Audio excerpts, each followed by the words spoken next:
Kaiser Karl, de Raphaël Baquet, lu par Audrey Sourdive. Pas d'enterrement, pas de cérémonie non plus, ni défilé devant le cercueil, ni larmes, cette faute de goût. Plutôt mourir, a-t-il drôlement dit. Je veux juste disparaître comme les animaux de la forêt vierge. Voilà que pourtant des policiers en civil et des gardes du corps de sociétés privées se sont postés, tous les 15 mètres, sur le chemin que doit emprunter le corbillard. Déjà, une file de limousines noires attend devant le crématorium du Mont Valérien.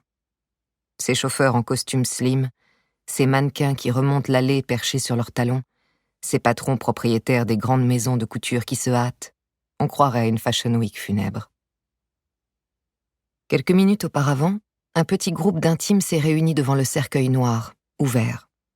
Karl Lagerfeld était là, étendu et raide sur les coussins de satin blanc, avec ses lunettes noires et ses cheveux poudrés. Il aurait détesté être ainsi exposé, avec ce teint cireux des cadavres et cette panoplie qui lui a si longtemps tenu lieu de masque dans le monde entier. Mais c'est le lot des morts. Jusque-là, il régnait sans partage sur la mode, et ni ses actionnaires ni ses collaborateurs n'auraient osé le contredire. Maintenant qu'il a disparu, on lui désobéit déjà. La direction de Chanel, qui a décidé l'ordonnancement de la cérémonie, n'a pas osé complètement s'affranchir cependant. Quelques 200 personnes ont été conviées, par un carton d'invitation, comme pour une fête. Mais il n'y a ni fleurs ni couronne. Pas de messe non plus. Karl aimait la pompe majestueuse des cathédrales, mais il était athée, souffle une amie.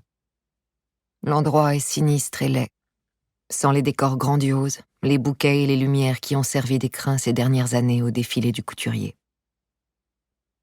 Dans cet entre-deux mi-mondain, mi-sobre, les invités ont été placés selon cette subtile hiérarchie sociale qui correspond si peu à la fabrication d'une robe. Au premier rang, Alain Wertheimer, le propriétaire de Chanel, et de l'autre côté de la travée, celui de LVMH, Bernard Arnault, accompagné de 2 de ses enfants, Antoine et Delphine. Caroline de Monaco et Anna Wintour, la grande prêtresse de la mode, Inès de la Fressange et Baptiste Giabiconi, le mannequin préféré de Lagerfeld, sont derrière. De Hambourg, la ville natale de Karl, est arrivée Florentine Pabst, l'amie la plus ancienne du couturier. Dans la petite foule, on reconnaît à peine Virginie Viard, cette styliste restée 20 ans dans l'ombre du maître. Nommée quelques heures après sa mort pour lui succéder, elle n'ose pas encore sortir dans la lumière.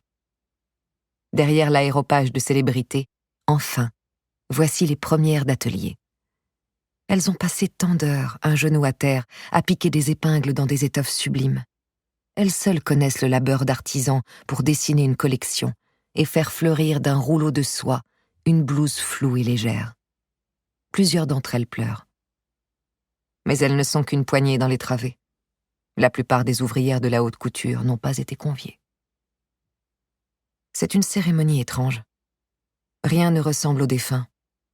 Sinon peut-être ces vers de la poétesse française Catherine Pozzi, traduits en allemand par Lagerfeld, que la princesse Caroline a choisi de lire avec un accent parfait. C'est le risque lorsqu'on s'interdit de penser à la mort. Le couturier n'a laissé aucune consigne, sinon son refus des funérailles et cette la palissade qui semblait claquer comme un ordre. Quand c'est fini, c'est fini. Jusqu'au bout, sa disparition est restée taboue.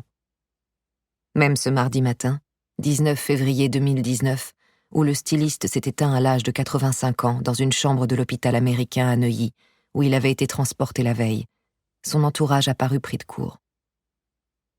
Karl Lagerfeld est mort aux côtés de Sébastien Jondeau, son bodyguard et homme de confiance, et le monde florissant de la mode s'est retrouvé tétanisé. Il a fallu plusieurs heures de conciliabule, rue Cambon, avant de confirmer le décès du couturier. Comment mieux dire combien la disparition du dernier empereur de la mode paraît sacrilège. Quelques mois auparavant, lorsque j'avais commencé à me documenter sur lui pour une enquête dans Le Monde, je m'étais heurtée à la même terreur.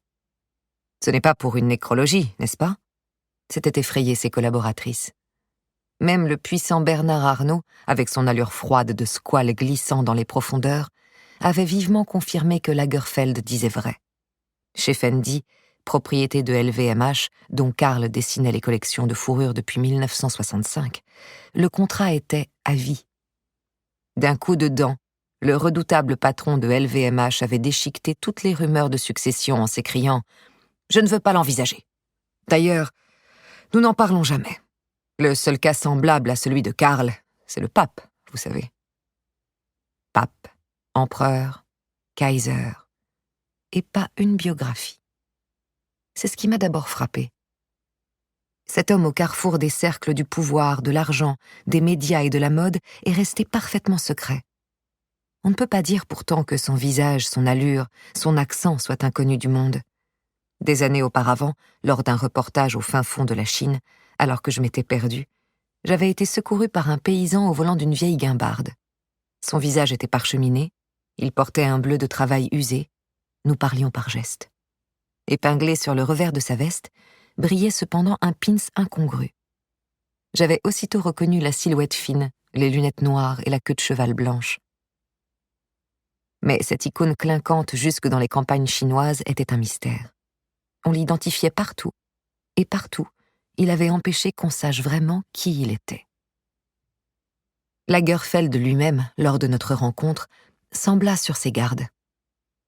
Après des mois de négociations, il apparut un soir, avec ses mitaines, ses bagues, 2 ou 3 à chaque doigt, une broche de Suzanne Belperron épinglée à sa cravate, bref, tous les accessoires de la marionnette dont je tire les ficelles, comme il disait. Pour montrer sa bonne volonté, ou peut-être m'égarer d'emblée, il avait ôté ses lunettes noires. Son regard brun était à la fois sarcastique et doux. Moins impressionnant, en tout cas. Il parlait avec ce phrasé rapide et cet accent d'aristo-allemand si particulier que tous ceux que j'ai interrogés par la suite se sont mis immanquablement à imiter. Mais il brisa vite mes illusions. 3 heures durant, il fit assaut d'anecdotes charmantes, puis conclut avec une sorte de cri du cœur ravi. De toute façon, tous ceux qui connaissent mon histoire sont plus ou moins au cimetière. Il s'est trompé. Ils sont encore nombreux, ceux qui ont croisé la route de cet homme, avant qu'il ne devienne un acteur entièrement pénétré de son rôle. Beaucoup n'avaient qu'un petit bout de l'histoire. D'autres ont attendu qu'il meure pour parler enfin sans le craindre. Il a fallu revenir sur ses traces, relire la légende qu'il avait façonnée pendant 60 années, comprendre ce qui avait fait d'un fils de la bourgeoisie allemande, né pendant la guerre, le modèle de l'industrie du luxe et de la mode mondialisée. Et peu à peu, le puzzle s'est assemblé.